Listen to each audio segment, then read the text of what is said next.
Saya sudah berkawin selama 15 tahun tetapi kini tidak lagi mempunyai rasa cinta terhadap istri karena rasa kurang sefahaman yang merasakan dia bukan lagi jodoh saya. Saya kenal wanita lain yang saya rasa lebih memahami dan serasi dengan saya, dan saya rasa lebih bahagia bersamanya. Bolehkah jika saya ceraikan istri saya dan berkahwin dengan wanita itu? Adakah tindakan saya betul?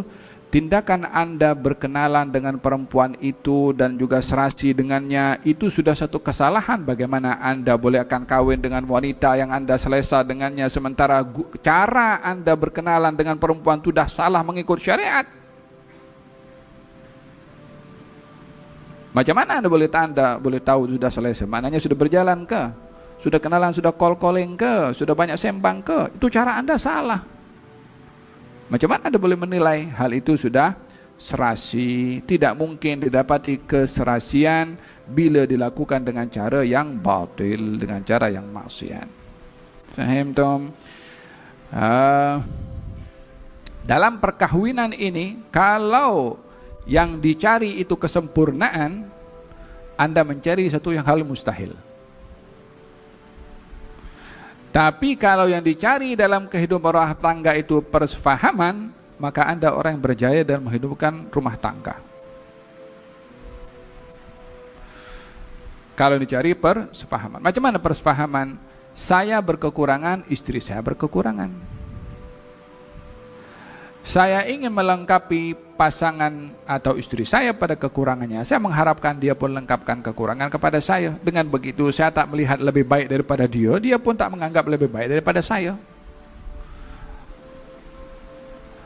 Hiduplah dalam rumah tangga dengan kekurangan yang ada. Kalau Anda mencari kesempurnaan dalam pasangan yang kononnya Anda lihat itu serasi 2-3 hari, 2-3 minggu, nanti pun akan kembali juga hal yang sama, akan nampak kekurangannya. Dalam hubungan orang itu boyfriend girlfriend ni kan, kalau orang pergi jalan bersama, apa yang tak indah dalam perbualan? Macam ini sudah macam Romeo, yang ini macam Juliet. Cakapnya, coba nanti kalau sudah masuk dalam alam yang reality, yang hakiki, selagi tidak berpandungkan dengan adab yang diajar dalam syariah. Kata baginda Rasulullah mengatakan, kamu jangan memarahi atau memukul kepada istri kamu atau menghukum kepada istri kamu karena kekurangannya. Karena di samping adanya kekurangan, ada kelebihan. Sama juga, wahai istri, kamu jangan menghukum kepada suami kamu karena kekurangannya. Di samping kekurangannya ada kelebihan. Siapa yang sempurna daripada keduanya? Tidak ada. Faham Tom? Hada berkenaan dengan perkahwinan 15 tahun, bukan waktu yang sedikit, waktu yang cukup panjang. Dan rasa cinta ini, hadirin hadirat yang dirahmati oleh Allah Subhanahu wa taala, Quran itu berbicara perkahwinan dengan 3. Ya, 1 sakinah, yang kedua mawaddah, yang ketiga itu rahmah. Litaskunu ilaiha, sakinah dulu, sakan itu kamu selesa. Bagaimana kita akan selesa?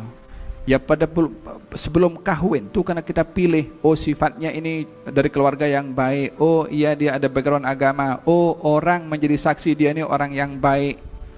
Daripada sifat-sifat itu, sebaliknya pun juga sama. Bila kepada sifat suami, katanya fadfar bidzatid din taribat yadak, dahulukan perempuan yang agamanya baik, kamu akan beruntung, akan bahagia. Itu garanti daripada Nabi SAW, dan tidak akan bercakap daripada hawa nafsunya. Kalau yang dipilih orang yang agamanya baik, sama juga yang laki-laki pun juga akan hidup bahagia, kata baginda Rasulullah SAW. Yang kedua adalah mawaddah. Mawaddah ini kasih sayang dan cinta selepas perkahwinan. Kasih sayang terkait dengan hawa nafsu. Yang terakhir rahmah. Rahmah ini belas kasihan. Rahmah ini ketika suami istri dah tak ada lagi nafsu, Allah pelihara hubungan perkahwinan ini bukan hanya setakat ketika ada kecenderungan hawa nafsu satu dengan yang lain, tapi ketika habis sudah masa hawa nafsu itu, rahmah tetap dijaga hubungan sampai akhir hayat walaupun sudah berusia entah berapa usianya. Yakni perkahwinan bukan hanya terhad kepada sakinah pada awal enjoy, awal-awal pertama, kemudian syahwat ketika ada, kemudian kalau tak ada, khalas, selesai perkahwinan. Rahmah ada, kasih sayang ada. Dibentengi oleh Allah perkahwinan itu untuk tidak putus dengan adanya sakinah di awal, mawaddah di tengah, dan juga rahmah di akhir. Yakni sampai mati diikat supaya tidak ada perselisihan dan perceraian. Walaupun bukan bermakna tidak boleh dalam bercerai, mungkin sebab-sebab tertentu yang boleh menyebabkan perceraian. Faham dong? Jadi selagi seseorang itu meletakkan perasaan kepada yang lain daripada pasangannya, selagi itu hubungannya dengan pasangannya akan terancam. Dia bila selesa dengan kawannya di pejabat, bila mesra dengan kawannya di kedai, bila dia seronok di di universiti,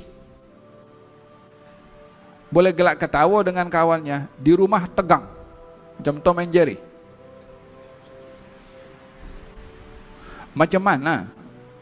Untuk apa bina rumah tangga kalau di rumah tak boleh gelak ketawa, tak boleh bergurau, tak boleh sembang? Kesalahan bukan ada kepada kepada istri atau pada suami. Kesalahan kepada sesiapa yang meletakkan perasaannya kepada yang lain selain daripada yang dihalalkan. Semoga Allah Subhanahu wa taala memberkati rumah tangga kita ya rabbal alamin. Mudah-mudahan dijadikan oleh Allah rumah tangga yang bahagia dan sakinah, diberikan oleh Allah Subhanahu wa taala hikmah daripada pernikahan.